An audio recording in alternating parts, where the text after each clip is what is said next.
வணக்கம். ஆப்பிள் டிவியின் புதுச்சேரியில் இன்றைய முக்கிய நிகழ்வுகள். வணக்கம். இன்றைய முக்கிய நிகழ்வுகள். புதுச்சேரி விழுப்புரம் தேசிய நெடுஞ்சாலையில் கண்டமங்கலம் ரயில்வே மேம்பால பணி நடைபெறுவதால் நாளை முதல் 3 மாதத்திற்கு போக்குவரத்து மாற்றம் செய்யப்பட்டுள்ளது.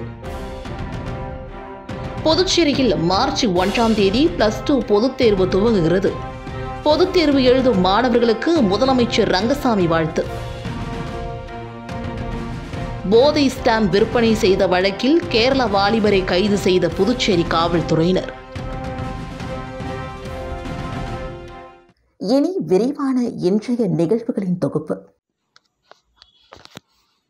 புதுச்சேரி விழுப்புரம் தேசிய நெடுஞ்சாலையில் கண்டமங்கலம் ரயில்வே மேம்பால பணி நடைபெறுவதால் நாளை முதல் 3 மாதத்திற்கு போக்குவரத்து மாற்றம். பொதுமக்கள் மாற்று சாலையை பயன்படுத்தும்படி அறிவுறுத்தல்.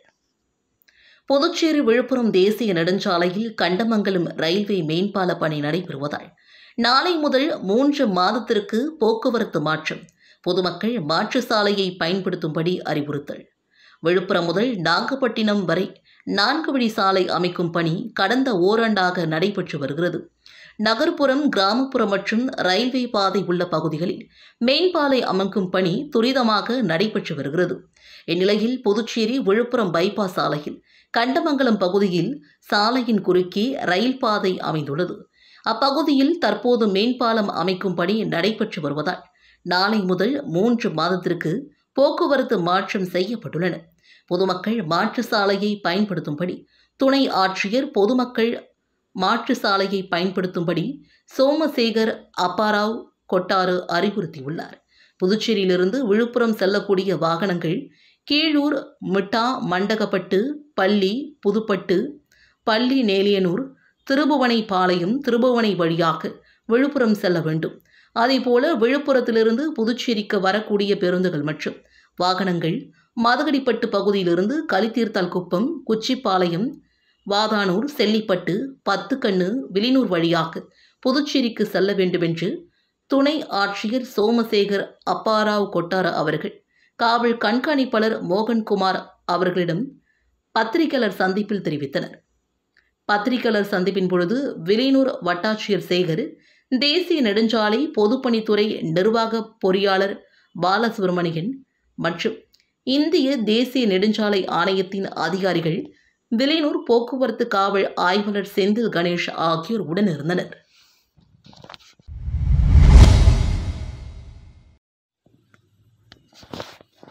பொதுத் தேர்வு எழுதும் மாணவர்களுக்கு முதலமைச்சர் ரங்கசாமி அவர்கள் வாழ்த்து தெரிவித்துள்ளார்.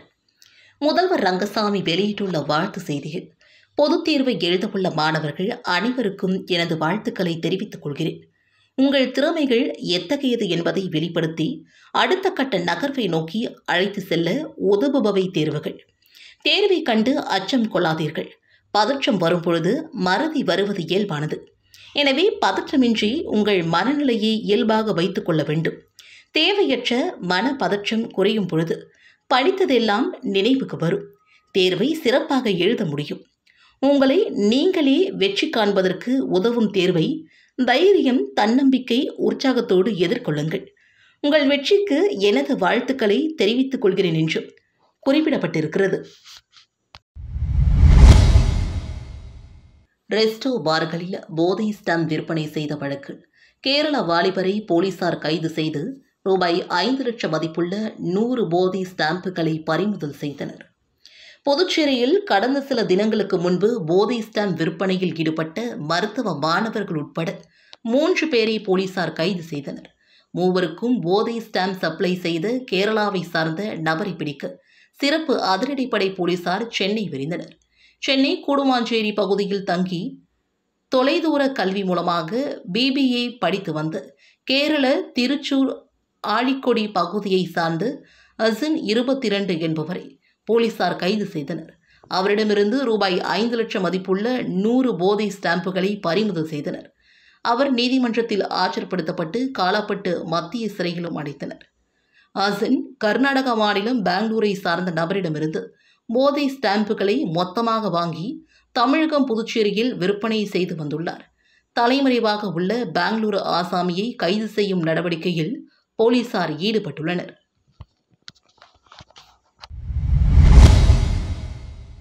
காரைக்காலில் இருந்து தமிழக பகுதிக்கு மது பாட்டில்கள் கடத்த முயன்ற நபரை பேருந்து நிலையத்தில் வைத்து போலீசார் கைது செய்தனர். புதுச்சேரி மாநிலம் காரைக்கால் மாவட்டத்தில் உள்ள புதிய பேருந்து நிலையத்தில் இன்று நகர காவல் நிலைய போலீசார் ரோந்து பணியில் ஈடுபட்டிருந்த பொழுது சந்தேகத்திற்கிடமாக ஒரு நபர் நின்று கொண்டிருந்தார். அவரை போலீசார் பிடித்து விசாரணை மேற்கொண்டது. அவர் வைத்திருந்த பையில் சோதனை செய்த பொழுது அதில் மது பாட்டில்கள் இருந்தது தெரிய வந்தது. விசாரணையில் அவர் தஞ்சை மாவட்டம் பட்டுக்கோட்டை தாலுகாவை சார்ந்த பிரவீன் என்றும் அவர் காரைக்காலில் இருந்து மலிவான விலையில் விற்பனை செய்யப்படும் மது பாட்டில்களை வாங்கி சென்று தமிழகத்தில் அதிக விலைக்கு விற்பனை செய்வதற்காக வாங்கி செல்வதாக தெரிய வந்தது. இதனையடுத்து அவரை கைது செய்து அவரிடமிருந்து 10,000 ரூபாய் மதிப்பிலான 150 மது பாட்டிலை பறிமுதல் செய்து விசாரணையை மேற்கொண்டு வருகின்றனர்.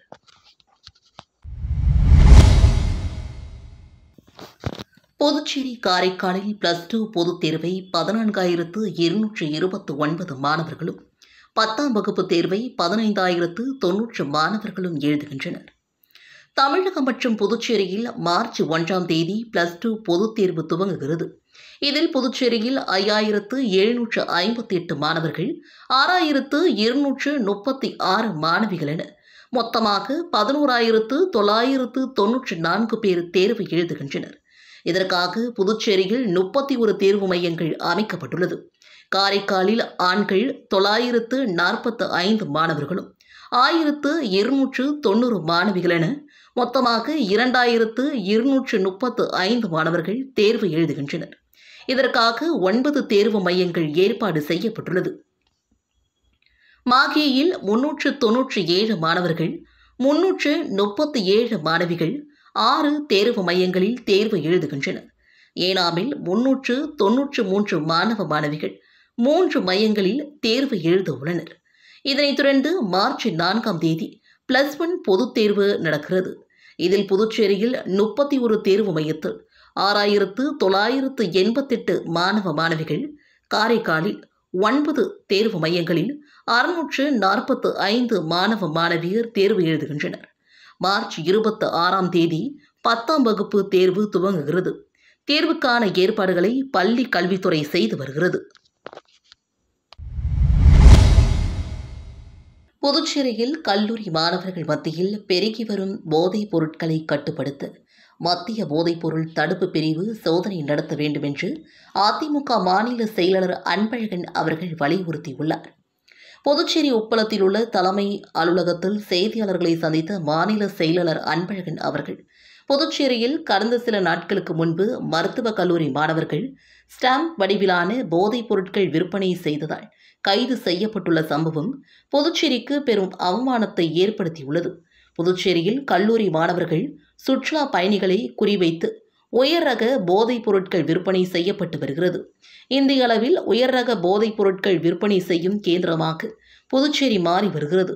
புதுச்சேரியில் தற்போது அதிக அளவு போதைப் பொருட்கள் பல்வேறு வழிகளில் விற்கப்பட்டு வருகின்றன. அரசு இதனை இரும்பு கரம் கொண்டு அடக்க வேண்டும் என்றார்.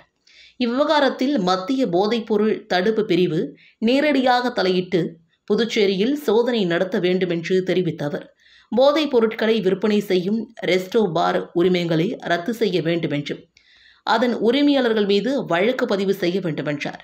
புதுச்சேரியில் கொசு உற்பத்தி பெருகி நோய் பரவல் அதிகரித்து வருவதால் போர்க்கால அடிப்படையில் குடியிருப்புகள் மற்றும் வாய்க்கால்களில் போர்க்கால அடிப்படையில் கொசு மருந்தினை தெளிக்க வேண்டும் என்றார்.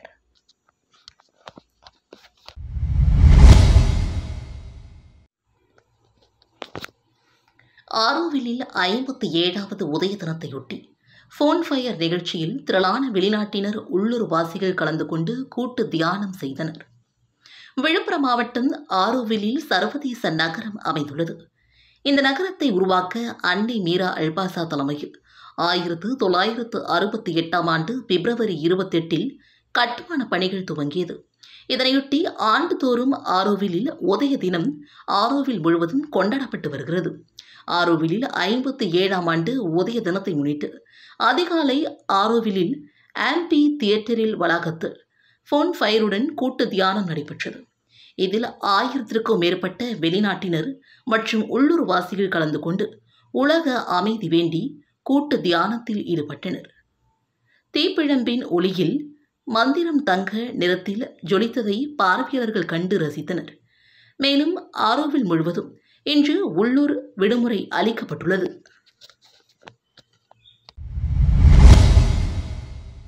கண்டக்டர் தோட்டத்தில் கட்டப்பட்ட அடுக்குமாடி குடியிருப்பு பயனாளிகள் குறித்த உத்தேச பட்டியல் இணையதளத்தில் வெளியிடப்பட்டுள்ளது. குடிசை மாற்று வாரிய முதன்மை செயல் அலுவலர் வெளியிட்டுள்ள செய்திக்குறிப்பில், உருளையன்பேட்டை தொகுதி கண்டக்டர் தோட்டத்தில் கடந்த 2015ஆம் ஆண்டு 32 வீடுகள் கொண்ட அடுக்குமாடி குடியிருப்புகள் கட்டப்பட்டன. பயனாளிகளை தேர்வு செய்வதில் பிரச்சினைகள் எழுந்ததால் கடந்த 8 ஆண்டுகளாக கட்டி முடிக்கப்பட்ட குடியிருப்புகள் பயனாளிகளுக்கு வழங்கப்படவில்லை. பராமரிப்பு இல்லாமல் இருந்த வீடுகளில் உள்ள கண்ணாடி ஜன்னல், குடிநீர் குழாய்கள் உடைந்து சேதமடைந்தது. இந்நிலையில் அந்த வீடுகளை சீர் செய்து பயனாளிகளிடம் வழங்க வேண்டுமென்று கோரிக்கை வைத்தனர். இதனையடுத்து அந்த குடியிருப்புகள் சீரமைக்கப்பட்டு 48 பயனாளிகளின் உத்தேச பட்டியல் அரசு இணையதளத்தில் வெளியிடப்பட்டுள்ளது. கலெக்டர் மற்றும் நகராட்சி அலுவலகத்தில் உத்தேச பட்டியல் நோட்டீஸ் ஒட்டப்பட்டுள்ளது. இந்த பட்டியலில் ஆட்சேபனை இருந்தால் குடிசை மாற்று வாரியத்தில் தெரிவிக்கலாம் என்றும் குறிப்பிடப்பட்டிருக்கிறது. பிரெஞ்ச் சிட்டி ஆக்டிங் டிரைவர் சங்கத்தின் 5ஆம் ஆண்டு துவக்க விழாவில் தற்காலிக ஓட்டுநர்களை அமைப்புசாரா தொழிலாளர் நலச்சங்கத்தில் சேர்க்க வேண்டும் உள்ளிட்ட பல்வேறு தீர்மானங்கள் நிறைவேற்றப்பட்டன. பிரெஞ்ச் சிட்டி ஆக்டிங் டிரைவர் சங்கத்தின் 5ஆம் ஆண்டு துவக்க விழா தாகூர் கல்லூரி எதிரே உள்ள மைதானத்தில் நடைபெற்றது. சங்கத்தின் தலைவர் மணிகண்டன் தலைமையில் நடைபெற்ற இக்கூட்டத்தில் துணைத் தலைவர் பாலா, பொருளாளர் முத்து, சங்க ஆலோசகர்கள் கோபிநாத், கமல் ஆகியோர் முன்னிலை வகித்தனர். விழாவில் உறுப்பினர்களுக்கு புதிய அடையாள அட்டை வழங்கப்பட்டது. கூட்டத்தில் தற்காலிக ஓட்டுநர்களை அமைப்புசாரா தொழிலாளர்கள் நலச்சங்கத்தில் சேர்க்க வேண்டும், ஓட்டுநர்களுக்கு டிராவல்ஸ் உரிமையாளர்கள் ஊதியத்தை உயர்த்தி வழங்க வேண்டும் உள்ளிட்ட பல்வேறு தீர்மானங்கள் நிறைவேற்றப்பட்டுள்ளன.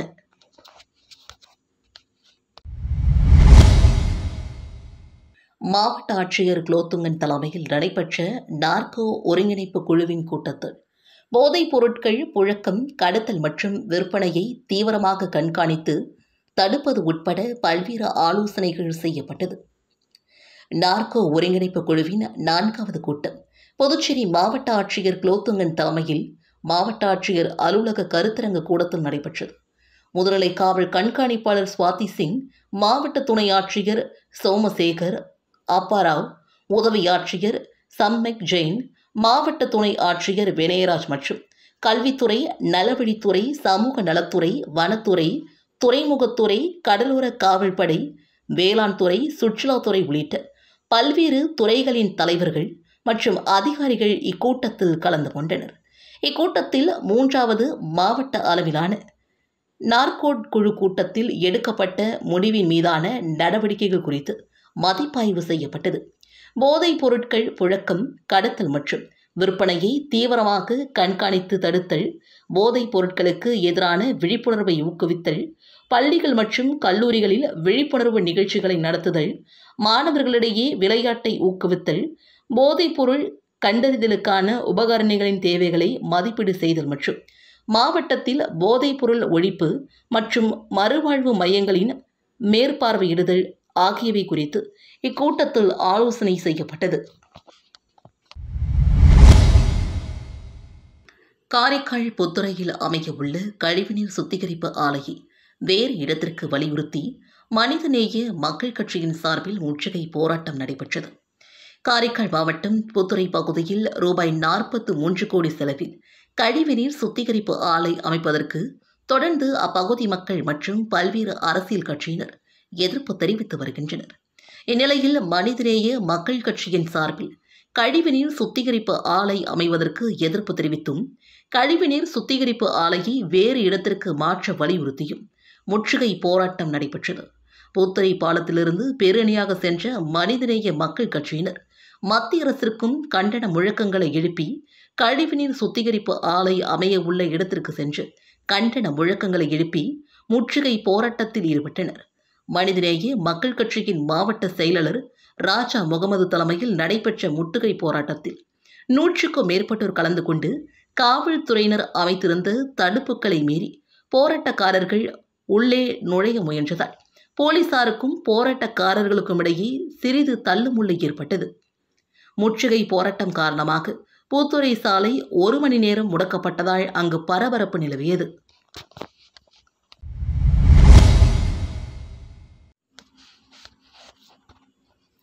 தமிழக முதல்வர் முத்துவேல் கருணாநிதி ஸ்டாலின் எல்லோருக்கும் ஆனவர். தமிழக சிறுபான்மை நலன் மற்றும் வெளிநாடு வாழ் தமிழர் நலத்துறை அமைச்சர் செந்தில் மஸ்தான் பெருமிதம். விழுப்புரம் மாவட்டத்தில் எரிசக்தி துறை தமிழ்நாடு மின் தொடரமைப்பு கழகம் சார்பில் திண்டிவனம் 110/33 11 கிவோ துணை மின் நிலையத்தில் ரூபாய் 1.37 கோடி மதிப்பீட்டில் மின்மாற்றி திறனை 10 MVA-லிருந்து 16 MVA-ஆக திறன் உயர்த்தும் பணியினை மாண்புமிகு தமிழ்நாடு முதலமைச்சர் மு.க. ஸ்டாலின் அவர்கள் தலைமை செயலகத்திலிருந்து தொடங்கி வைத்தார். மாண்புமிகு முத்தமிழ் அறிஞர் டாக்டர் கலைஞர் ஆட்சி பொறுப்பில் இருந்த பொழுது தமிழ்நாட்டில் உள்ள 50,000 கிராமங்களுக்கு மின்சாரம் வழங்கியவர். இதன் மூலமாக குக்கிராமங்கள் மற்றும் மலை கிராம மக்களும் பயன்பெற்றனர். மேலும் விவசாயிகளின் நலனை கருத்தில் கொண்டு விவசாயத்திற்கு இலவச மின்சாரம் வழங்கும் திட்டத்தினை கொண்டு வந்தார். மாணவிகளுக்கு புதுமை பெண் திட்டத்தை போல் மாணவர்களுக்கும் தமிழ் புதல்வன் என்னும் திட்டத்தின் மூலமாக அவர்களுக்கும் 1000 ரூபாய் வழங்க உத்தரவிட்டார். எல்லோருக்குமே எல்லாமே கிடைத்திடும் சூழ்நிலை. ஆதலால் மாண்புமிகு தமிழக முதல்வர் முத்துவேல் கருணாநிதி ஸ்டாலின் அவர்கள் எல்லோருக்கும் ஆனவர் என சிறுபான்மையினர் நலன் மற்றும் வெளிநாடு வாழ் தமிழர் நலத்துறை அமைச்சர் செஞ்சி KS மஸ்தான் பெருமிதம் தெரிவித்தார். இந்நிகழ்ச்சியில் திண்டிவனம் நகரமன்ற தலைவர் நிர்மலா ரவிச்சந்திரன், நகரமன்ற துணைத் தலைவர் ராஜலட்சுமி, மேற்பார்வை பொறியாளர் விழுப்புரம் மின் பகிர்மான் வட்டம் சி. லக்ஷ்மி, திண்டிவனம் சார் ஆட்சியர் பொ. நர்மதா உட்பட துறை சார்ந்த அலுவலர்களும் கலந்து கொண்டனர்.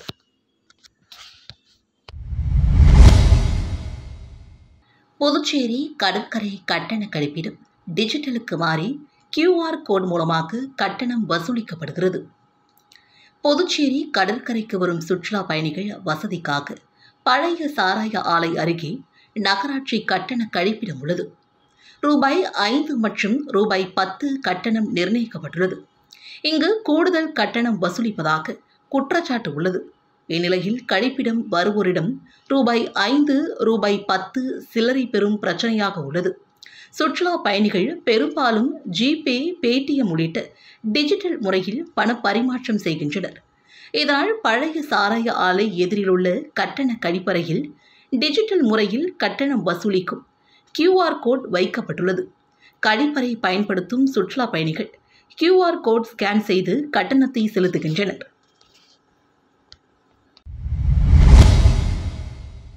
Rotary club of Pondicherry beach town சார்பில் நடைபெற்ற கிரிக்கெட் போட்டியில் வெற்றி பெற்ற அணிகளுக்கு பரிசு கோப்பைகள் வழங்கப்பட்டது. Rotary club of Pondicherry beach town சார்பில் ஸ்மைலி கிரிக்கெட் சீசன் 5 என்கின்ற தலைப்பிலான கிரிக்கெட் போட்டியில் ஏற்பாடு செய்யப்பட்டிருந்தன. பல் மைஹரா கிரிக்கெட் மைதானத்தில் நடைபெற்ற இப்போட்டியில் ரோட்டரி சங்கங்கள், BN இந்தியன் மற்றும் ரவுண்ட் டேபிள் அமைப்புகளை சார்ந்த 16 அணிகள் பங்கேற்றன. தோழமை மற்றும் விளையாட்டு திறனை வளர்க்கும் நோக்கத்துடன் நடைபெற்றது. தொடர்ந்து போட்டிகளில் விளையாடிய அணிகள் தங்களின் திறமைகளை வெளிப்படுத்தினர். பின்னர் நடைபெற்ற இறுதிப் போட்டியில் ரோட்டரி ஃபீனிக்ஸ் கிளப் வெற்றி பெற்றது. வெற்றி பெற்ற அணிகளுக்கு பரிசு கோப்பைகள் மற்றும் சான்றிதழ்கள் வழங்கப்பட்டன. தட்சீலா பல்கலைக்கழகத்தின் சார்பில் சாலை பாதுகாப்பு குறித்த விழிப்புணர்வு மோட்டார் சைக்கிள் பேரணி. திண்டிவனம் தட்சீலா பல்கலைக்கழக தமிழ் துறையும் பாதுகாப்பு மற்றும் வியூ கல்வித்துறையும் இணைந்து சாலை பாதுகாப்பு விழிப்புணர்வு குறித்த மோட்டார் சைக்கிள் பேரணியை நடத்தியது. இப்பேரணியை திண்டிவனம் காவல்துறை துணை கண்காணிப்பாளர் DSP திரு P. சுரேஷ் பாண்டியன் அவர்கள் காலை 10:30 மணியளவில் கொடியசைத்து துவக்கி வைத்தார். திண்டிவனம் தட்சீலா பல்கலைக்கழக தமிழ் துறையும் பாதுகாப்பு மற்றும் வியூ கல்வித்துறையும் இணைந்து சாலை பாதுகாப்பு குறித்த விழிப்புணர்வு மோட்டார் சைக்கிள் பேரணியை நடத்தியது. வாகன விபத்துக்கள் பெருகி வரும் சூழலில் பொதுமக்கள் அது குறித்து விழிப்புணர்வை பெற வேண்டும் என்ற நோக்கில் தட்சீலா பல்கலைக்கழக மாணவர்களின் சார்பாக திண்டிவனம் புதுச்சேரி நெடுஞ்சாலையில் இப்பேரணியை திண்டிவனம் DSP சுரேஷ் பாண்டியன் அவர்கள் கொடியசைத்து துவக்கி வைக்க திண்டிவனம் மகளிர் காவல் நிலையம், இந்திரா காந்தி பேருந்து நிலையம், நேரு வீதி, செஞ்சி பேருந்து நிலையம், தீர்த்தக்குளம் ஆகிய வீதிகளின் வழியாக சென்று நிறைவாக திண்டிவனம் சென்னை பிரதான சாலையில் நிறைவடைந்தது. நிகழ்ச்சியின் முன்னதாக தட்சீலா பல்கலைக்கழக வேந்தர் மா தனசேகரன், இணைவேந்தர்கள் ராஜராஜன், மருத்துவர் நீல பிரியதர்ஷினி, துணைவேந்தர் விவேக், எந்திர்கோச்சர் பதிவாளர் எஸ் செந்தில், புல முதன்மையாளர்கள் R Subrayan, S Deepa, R Subbulakshmi ஆகியோர் கலந்து கொண்டு சிறப்பு செய்தனர். மாணவர்களின் மோட்டார் சைக்கிள் பேரணியை மாணவர் நலன்துறை பொறுப்பாளர் மா வீரமுருகன், பேராசிரியர்கள் N Sathyarajan, P Murugamani, N P Damodaran, S Parsuvanathan, Bill Christopher, J Ashwin ஆகியோர் ஒருங்கிணைப்பு செய்தனர்.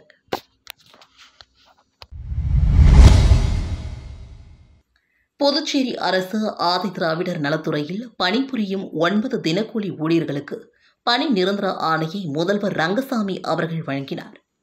புதுச்சேரி அரசு ஆதி திராவிடர் நலம் மற்றும் பழங்குடியினர் நலத்துறையின் விடுதிகளில் பணிபுரிந்து வரும் முழுநேர தினக்கூலி ஊழியர்களான உதவி சமையல்காரர் மற்றும் உணவு பரிமாறுபவர்கள் என 9 ஊழியர்களுக்கு பணி நிரந்தர ஆணை வழங்கும் நிகழ்ச்சி சட்டப்பேரவையில் உள்ள முதல்வர் அலுவலகத்தில் நடைபெற்றது.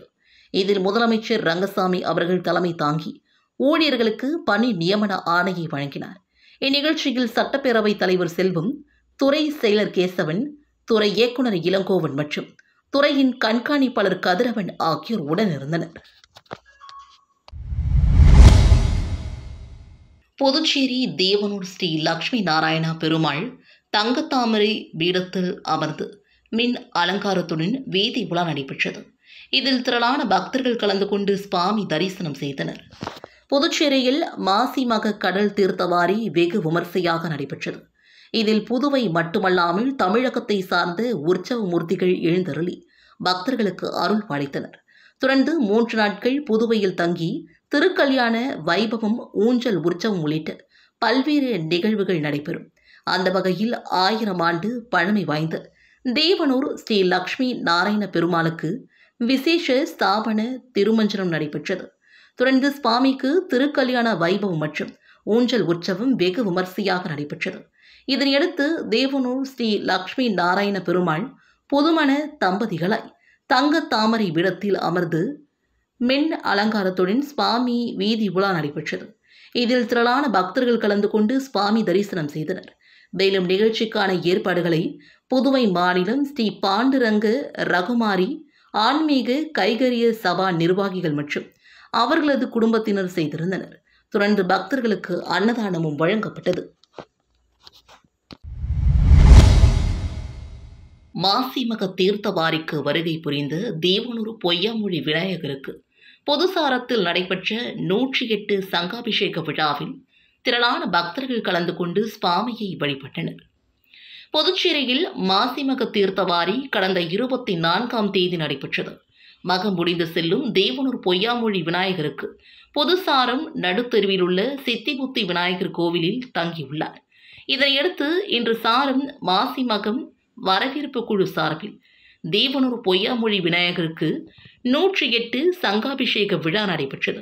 இதனையொட்டி இன்று காலை கணபதி ஹோமம் மற்றும் 108 சங்காபிஷேக விழா, அதனைத் தொடர்ந்து சுவாமிக்கு மகா தீபாராதனையும் காண்பிக்கப்பட்டது. இதில் திரளான பக்தர்கள் கலந்து கொண்டு சுவாமியை வழிபட்டனர்.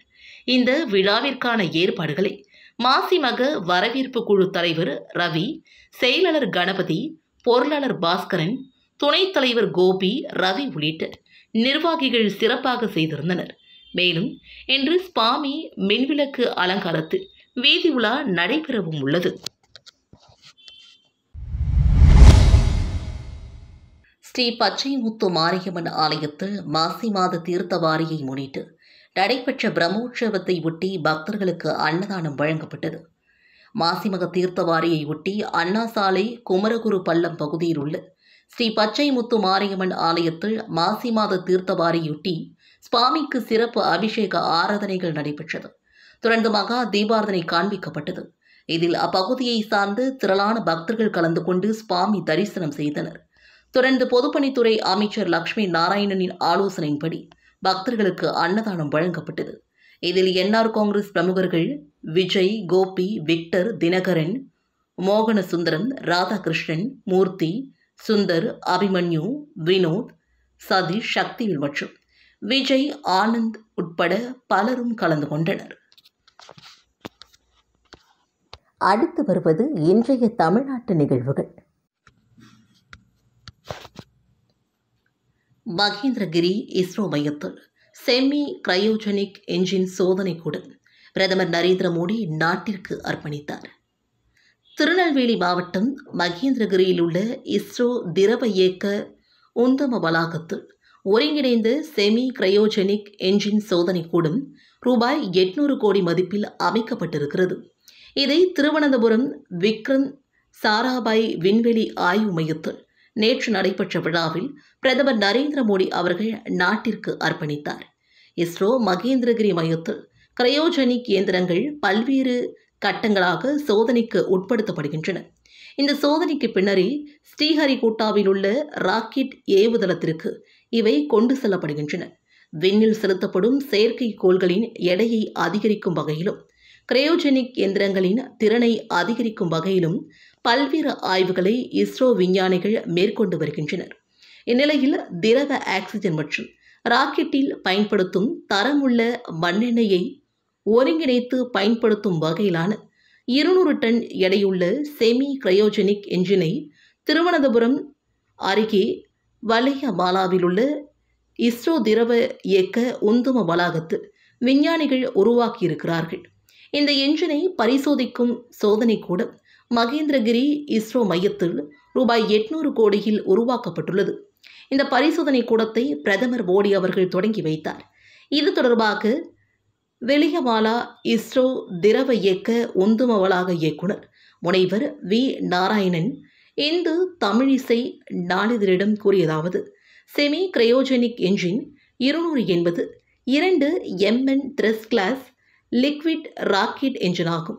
இது இஸ்ரோவின் தற்போதைய LVM-3 மற்றும் வரவிருக்கும் ஹெவி மற்றும் சூப்பர் ஹெவி லிப்ட் ராக்கெட்டுகளை ஏவுவதற்காக உருவாக்கப்பட்டுள்ளதாகவும் கூறினார்.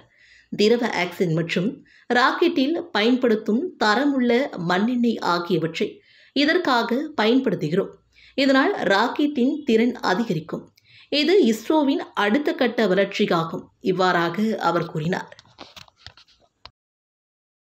இன்றைய சினிமா நிகழ்வுகள். சால்வையை தூக்கி எறிந்தது தன்னுடைய தவறுதான், வருத்தம் தெரிவித்தார் நடிகர் சிவகுமார். சிவகுமாருக்கு எதிராக பலரும் கண்டனங்களை தெரிவித்தனர். சிவகங்கை மாவட்டம் காரைக்குடி கண்ணதாசன் மணிமண்டபத்தில் பழ கருப்பையா எழுதிய இப்படித்தான் உருவானேன் நூல் வெளியீட்டு விழா நடைபெற்றது. இதில் நடிகர் சிவகுமார் மற்றும் பழ நெடுமாறன் உள்ளிட்ட பலரும் கலந்து கொண்டனர். தொடர்ந்து நிகழ்ச்சியின் முடிவில் விழாவில் கலந்து கொண்ட சிவகுமாருக்கு வயதான ஒருவர் சால்வை கொண்டு வந்து கொடுத்தார். அதை சிவகுமார் பிடுங்கி தூக்கி எறிந்துவிட்டு சென்றார். இது தொடர்பான வீடியோ சமூக வலைதளங்களில் வைரலானது. சிவகுமாருக்கு எதிராக பலரும் கண்டனங்களை தெரிவித்து வருகின்றனர். இந்நிலையில் இது சம்பந்தமாக நடிகர் சிவகுமார் சால்வை கொடுத்த நபருடன் வீடியோ வெளியிட்டு விளக்கம் அளித்துள்ளார். அதில் தான் சால்வையை தூக்கி எறிந்த நபர் வேறு யாருமில்லை, நாங்கள் இருவரும் 50 ஆண்டு கால நண்பர்கள். எனக்கு அவர் சகோதரர் மாதிரி. பொது இடத்தில் சால்வை அணிவிப்பது எனக்கு பிடிக்காது. ஆனாலும் பொது இடத்தில் சால்வையை தூக்கி எறிந்தது தன்னுடைய தவறு. மன்னிப்பு கேட்கிறேன் என்று சிவகுமார் தெரிவித்துள்ளார். அடுத்து வருவது இன்றைய விளையாட்டு நிகழ்வுகள். IPL தொடரிலும் விராட் கோலி விளையாடாமல் போகலாம். இந்திய முன்னாள் வீரர் இங்கிலாந்து அணி இந்தியாவில் சுற்றுப்பயணம் செய்து 5 போட்டிகள் கொண்ட டெஸ்ட் தொடரில் விளையாடி வருகிறது. இங்கிலாந்து அணி இந்தியாவில் சுற்றுப்பயணம் செய்து 5 போட்டிகள் கொண்ட டெஸ்ட் தொடரில் விளையாடி வருகிறது. முதல் 4 போட்டிகள் முடிவடைந்த நிலையில் 3-1 என்ற கணக்கில் இந்திய அணி தொடரை கைப்பற்றியுள்ளது. முன்னணி வீரர்கள் இன்றி இளம் வீரர்களுடன் இந்திய அணி தொடரை கைப்பற்றி அசத்தியுள்ளது. இந்த தொடரில் இந்திய அணியில் இடம் பிடித்திருந்த விராட் கோலி தனிப்பட்ட காரணங்களுக்காக விலகினார். அவர் எதற்காக விலகினார் என்பது கேள்விக்குறியாக இருந்தது. இது குறித்து பல வதந்திகள் பரவிய நிலையில் அவருக்கு ஆண் குழந்தை பிறந்தது தெரிய வந்தது. இதனை தனது சமூக வலைதள பக்கத்தில் பதிவிட்டு வதந்திகளுக்கு விராட் கோலி முற்றுப்புள்ளி வைத்தார். இந்நிலையில் வருகின்ற IPL தொடரில் இருந்து விராட் கோலி விலகலாம் என்றும் இந்திய அணியின் முன்னாள் வீரர் சுனில் கவாஸ்கர் தெரிவித்துள்ளார். இது குறித்து அவர் கூறியதாவது: இங்கிலாந்து அணிக்கு எதிரான 5 போட்டிகள் கொண்ட டெஸ்ட் தொடரில் இருந்து விலகியது போல IPL 2024 தொடரிலும் விராட் கோலி விலகலாம். ரோஹித் சர்மா குறித்து அவர் பேசுகையில், மும்பை இந்தியன்ஸ் அணி ஹர்திக் பாண்டியாவை கேப்டனாக நியமித்தது சரி. இதனால் ரோஹித் எந்தவித பதற்றமின்றி விளையாடலாம். துருவ் குறித்து பேசும் பொழுது, இங்கிலாந்துக்கு எதிரான தொடரில் சிறப்பான ஆட்டத்தை வெளிப்படுத்தியதன் மூலமாக IPL தொடரில் அவர் சூப்பர் ஸ்டாராக இருக்கலாம். இவ்வாறாக கவாஸ்கர் அவர்கள் கூறியுள்ளார். அடுத்து வருவது இன்றைய உலக நிகழ்வுகள். ரஷ்ய இராணுவத்தில் இந்தியர்கள் விடுவிப்பு. ரஷ்ய இராணுவத்தில் இந்தியர்கள் பலர் பாதுகாப்பு உதவியாளர்களாக பணியாற்றி வருகின்றனர். இவர்கள் உக்ரைன் உடனான எல்லையில் ரஷ்ய வீரர்களுடன் இணைந்து சண்டையில் ஈடுபடுமாறு கட்டாயப்படுத்தப்படுவதாகவும் புகார் எழுந்தது. இதனையடுத்து அவர்களை மீட்க நடவடிக்கை எடுக்க வேண்டும் என்று AIMIM கட்சியின் தலைவர் அசாதுதீன் அவுசி மத்திய அரசிற்கு கோரிக்கை வைத்திருந்தார். இந்நிலையில் மத்திய வெளியுறவு அமைச்சகம் நேற்று வெளியிட்டுள்ள அறிக்கையில், ரஷ்ய இராணுவத்தில் பணியாற்றிய சில இந்தியர்கள் இந்தியாவின் கோரிக்கையை ஏற்று ஏற்கனவே விடுவிக்கப்பட்டுள்ளனர். இவ்வாறாக தெரிவித்துள்ளார். உக்ரைன் உடனான போர் பகுதிகளிலிருந்து இந்தியர்கள் விலகி இருக்குமாறு வெளியுறவு அமைச்சக செய்தி தொடர்பாளர் ரவீந்தர் ஜெஸ்வால் ஏற்கனவே கேட்டுக்கொண்டார்.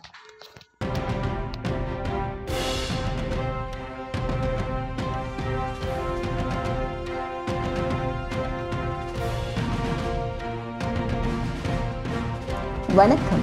ஆப்பிள் டிவியில் புதுச்சேரியில் இன்றைய நிகழ்வுகள் இத்துடன் நிறைவடைந்தது. நன்றி, வணக்கம்.